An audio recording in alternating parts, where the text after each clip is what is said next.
Ani yali asibiddwayo mu kkomera ly'e Luzira olw'okuwaana gw'ayagala bwe musuuta n'embiita n'enderako n'embiita mbeera n'omusango olwo. Omuwala gw'entenda si mulungi mu nnyambo yakula na Kimbejja maaso ge mu kwakirira gakira enjuba obuzira n'eddoboozi lyafulumya lifuga nga lya nnanga. Ebikira ku ebyo mwatu byogerwa nga gukyali mutonga enjuba evaayo naye bwe gukaddiwa ne gumera n'envi ne gwange ng'enjuba eyolekedde ekaabyuma okulya ebiwata. Wamma ebiramula biba birala nnyo. Nakoowa y'ovaawa lwaki tonviira lwaki toddayo gy'ova nviira sikkuba eccupa n'ebirala ebikira ku ebyo nga byebiramula.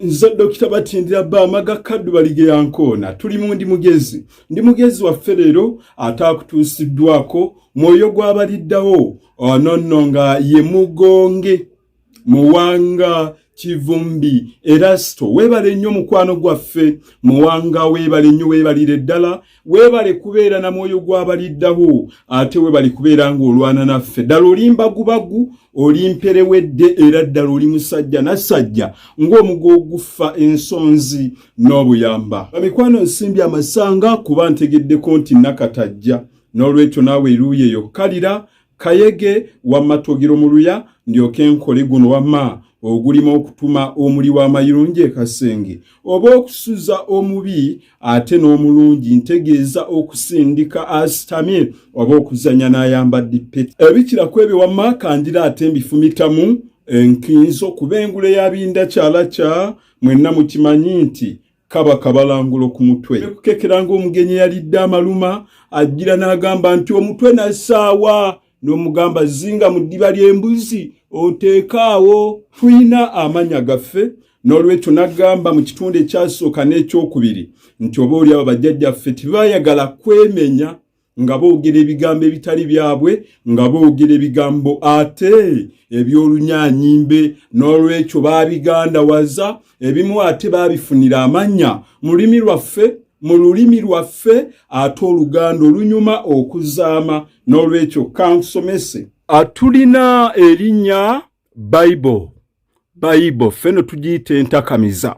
Tuyina ekigambo brown fe tukiyita kitaka.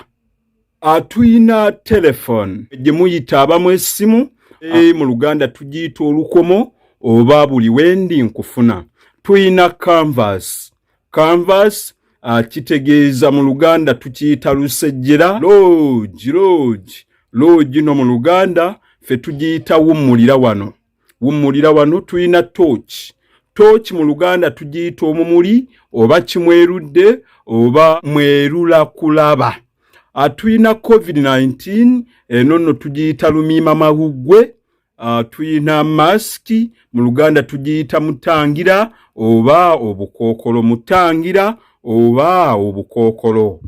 Nkunnyonnyodde ebigambo ebyo naye tulina Bible mu luganda nkunnyonnyodde kyate gye tuyita entakamiza. Eno ye Bayibuli yaffe eno gye tuyita entakamiza erimu essuula togizannyisa.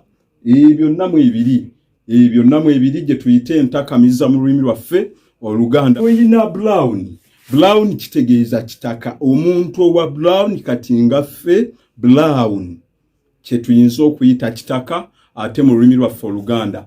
Tuyina telephone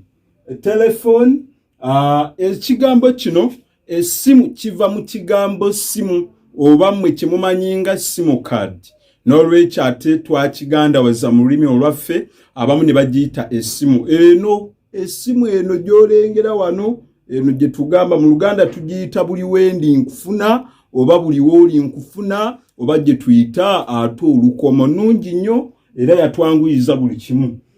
Tuyina canvas mu luganda kye tuyita lusejjera. Mu lulimi Oluganda tuyinza okutegeeza enzige ento mu lulimi Oluganda ate era tuziyita lusejjera. Ate era n'engato za canvas feno mu lulimi Oluganda tuziyita lusejjera zeezino. Bango manyi wazambalako gw'omu kubalwana batwalwana kubanga ezo nno zaaliwo ate ku mirembe giri era ne zigwako ku mirembe ya bell bottom. Kati twambala bukulembeze bwa nca kikonde waggulu ezze twambala. Tuyina lodge Lodge mu lulimi lwaffe Oluganda tugiyita wummulira wano. Wummulira wano enkyo n'agenda ebintu biyinza okukukwatira eyo, wummulira omukyalo n'amulaba enkya. Tulina torch mwerula kulaba oba kimwerudde oba abamu baguyita omumuli, kubanga emmuli oba omumuli ziba mmuli mpitirivu nga zisibiddwa awamu nazzi kuno ze twakozesanga ate okubeera nga tulaba. Tulina COVID-19 mu lulimi Oluganda twamutuuma Lumiima Mawuggwe, era Katikkiro Charles Peter Mayiga yagunjawo ekigambo kino COVID-19 n'akituuma Lumiima Mawuggwe, ate era nga mutuufu kubanga obulwadde buno obwa COVID-19 bumiima amawuggwe n'okutuka lumu n'ofa. Atuyina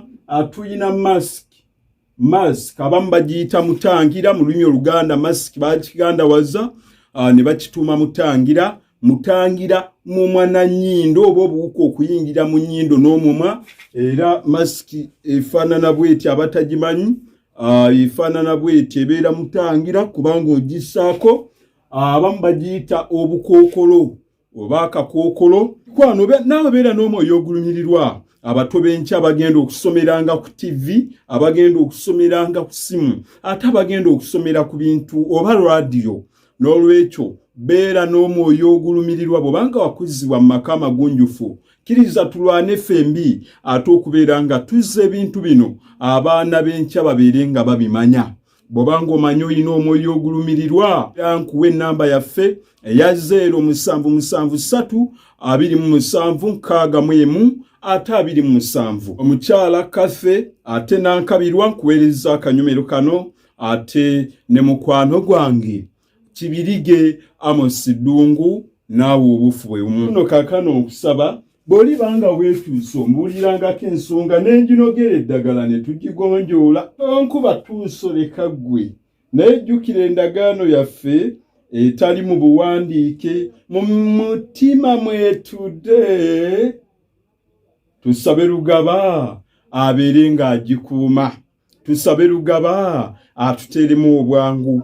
Bamikwano, okuteeseganya mu maka, obugumiikiriza, okusonyiwagana n'okukwatagana ebeere nga emitwe gy'essaala yammwe olutaggwa era olumoonyere ng'omulere gwa Kabaka Ssuuna owookubiri. Baffe empologoma ya Buganda awangaale endagaano